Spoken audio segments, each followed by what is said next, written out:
Welcome back to another episode of the Culture Club. I've got my friend and colleague here, Greg Shepherd. How you doing, Greg? Yeah, good, thanks. Good to hear. Now, I'm sure you're all aware of the three pillars of BEGA, which are form, function, and durability. Today, we've chosen to focus on durability. We thought we'd start with the aluminium housings. Tell us a bit about the housings that BEGA use, Greg. Yeah, that's a good question, Noel. One of the important things about why we get the longevity out of BEGA is because they use a low copper content of aluminium, so only 0.5%, and they also go through a process called pressure die casting. So they've really got to force that molten aluminium into the casting and pick up all the detail, which you'll see in any BEGA product.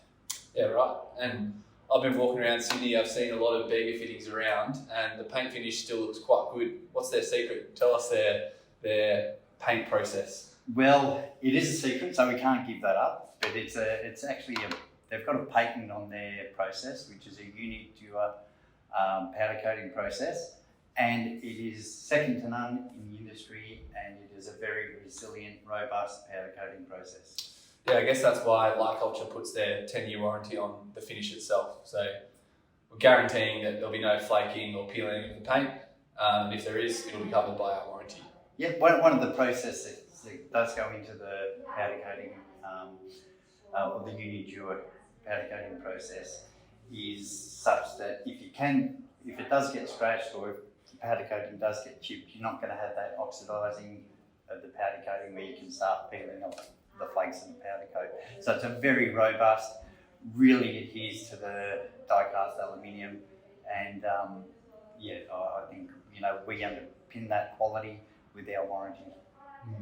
Well, seeing as the process itself is such a secret, why don't we just show some real life examples of installations around Sydney, Queensland and Melbourne, and people can see the paint finish for themselves for fittings that have been exposed to the elements for 10 plus years. That's a good idea, Noel. Let's go have a look.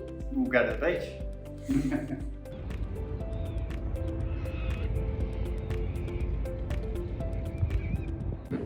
Alright, I'm out here in the Domain in Sydney, right next to the Botanical Gardens, where we have quite a nice flow of these old BEGA 8081 post tops. These have been installed here for over 20 years now, so a very long time. And as you can see, if you look at the fitting only, there's no paint chipping, you can't see any weathering. It's the BEGA graphite finish that's gone through the uni-dure paint process.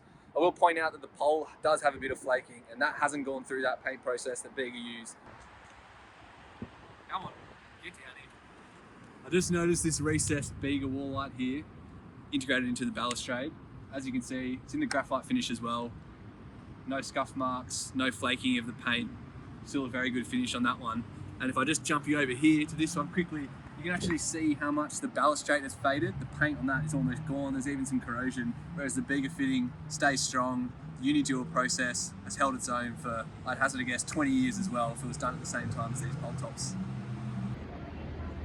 77929, right on the water. It's got to be at least 10 years old. It's compact fluorescent. This is a BEGA 8945 that was installed approximately 5 years ago. It's in BEGA graphite, and you can see the paint finish is really, really good still. BEGA light building elements at University of Western Sydney, Rydalmere campus. These are metal halide versions, probably about 10 years old. BEGA toothpick luminaires, also at University of Western Sydney. And finally, we have Melbourne's Rod Laver Arena with the BEGA light building elements in graphite finish. These were installed about 8 years ago.